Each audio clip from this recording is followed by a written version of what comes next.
Hello and welcome to Living Proof, the Isaac Newton Institute podcast. In today's episode, we will be continuing our interviews of recipients of the I&I Simons Postdoctoral Fellowships in Mathematics. Today that means we will be speaking to Patrick Sprenger, who is part of the Dispersive Hydrodynamics program. He'll be telling us of his experience of applying for and taking part in the fellowship. We hope you enjoyed the episode.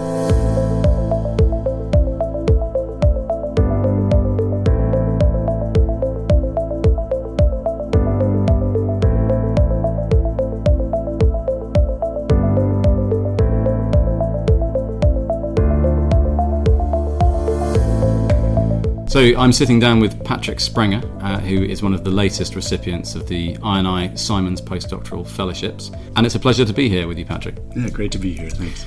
So tell us a little bit about how you came to be here. How did you find the scheme? What were you doing beforehand? What was your journey to be here at the Newton Institute? Right. So before coming here, I was a postdoc in North Carolina, actually with one of the organizers of the Dispersive Hydrodynamics program, Michael Shearer.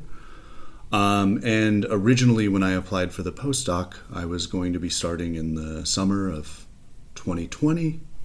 And as we all know, international travel was not possible at that time, so the program was delayed. Perhaps, maybe unfortunately, my postdoc only had 2 years of funding, and it was going to run out right before the rescheduled Dispersive Hydrodynamics program here at the Newton Institute. But fortunately, Michael brought this opportunity to my attention, and I was able to apply, and fortunately was successful, and was able to participate in this wonderful program. So at this point, it was word of mouth really that helped you find out about it. Working with someone directly who would know about it.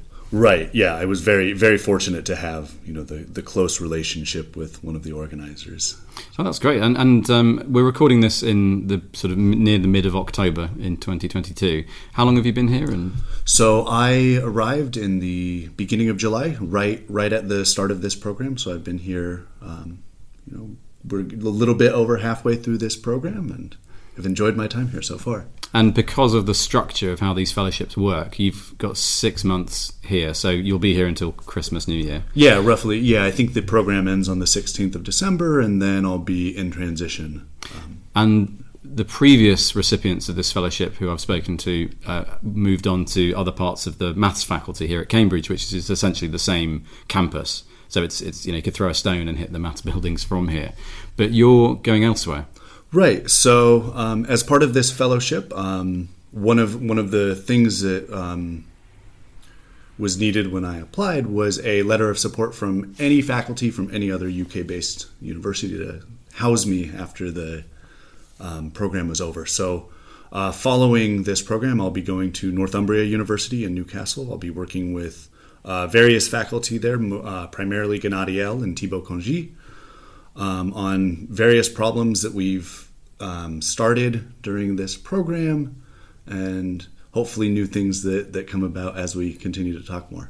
Exciting. So travel around the UK, and as we said before we started recording, this is your first time in England and the UK, is that right? So, first time working, perhaps? First time working here. I spent a little bit of time visiting the University of Edinburgh when I was a PhD student about five or so years ago, but this is the first time I've been here for a long period of time, and first time coming to Cambridge actually was when I arrived to work at the Newton Institute here. Yeah, so some exciting places to see and to mingle in with this year. Oh, absolutely.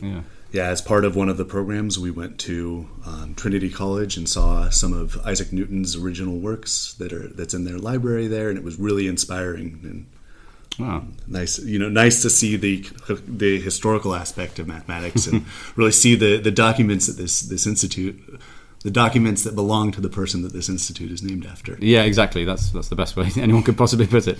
Really, really interesting. And obviously, you're working or have been working closely with the organisers and the participants in this program, and it was the Dispersive Hydrodynamics program, and as a relative, someone who's early on in their career, how has that felt for you? Has it felt in any way intimidating at any point, or have you just slotted right in there as another member of the research team? So I think our community is really welcoming and really supportive, and I think the environment here is exactly the same way. So while it's a little bit intimidating sometimes to talk to people that are a little bit further along in their career, everybody leaves themselves open for potentially silly questions.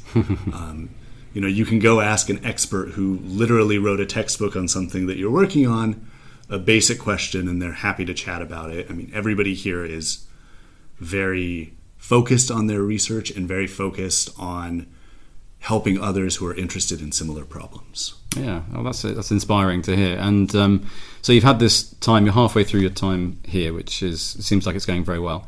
And I'd love to hear about what happened before you heard about this this scheme and before you applied for this, because we heard that you knew Shearer, who was one of the, sorry, his first name was Michael Shearer, of course, yeah, who was one of the you were working with at your home institution.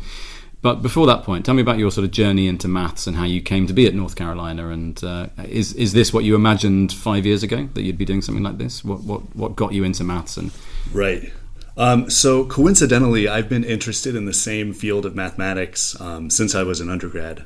Okay. I did research with Katie Oliveris when I was at Seattle University. She's actually a program participant in the dispersive hydrodynamics program. I wanted to continue pursuing nonlinear waves type research, which is really similar to the types of problems that folks in the dispersive hydrodynamics program study.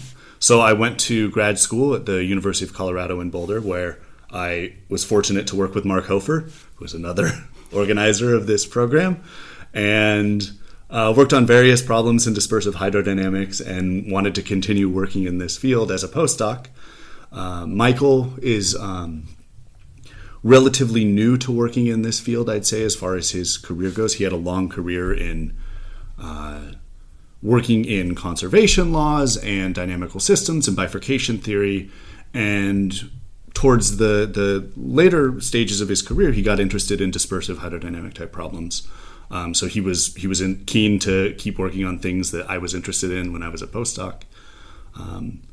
So I've really been sort of in this field for a long time, and have really enjoyed being able to work in this stuff for so long. Wow, I mean, great things must be expected of you then if you started out so early and you're in deep into I hope I it now. set the bar low.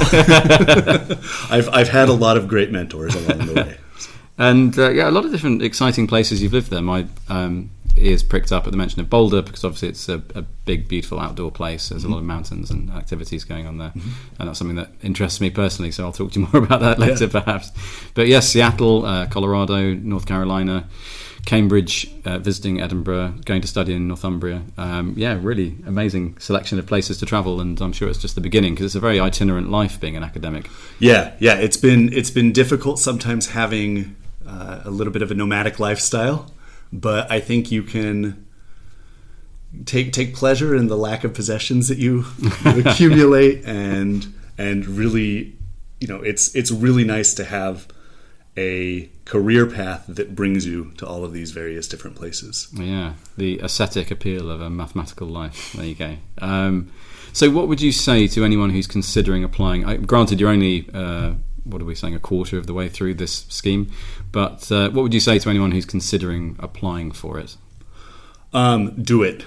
Absolutely do it. Maybe that's not the best advice, but I think this opportunity has been one of the most productive and fulfilling brief periods in my academic career so far. I think the way that you're able to interact with other scientists and researchers at the Newton Institute is incredibly fulfilling, and you'd be amazed at the types of ideas that you can come up with when you have a conversation about research with other experts on a daily basis.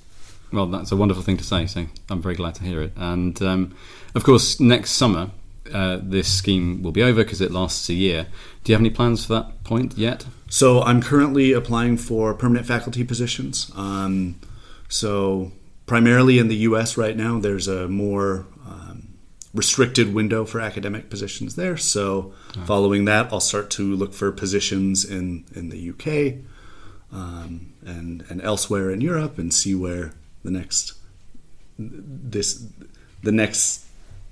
step in this academic journey Absolutely.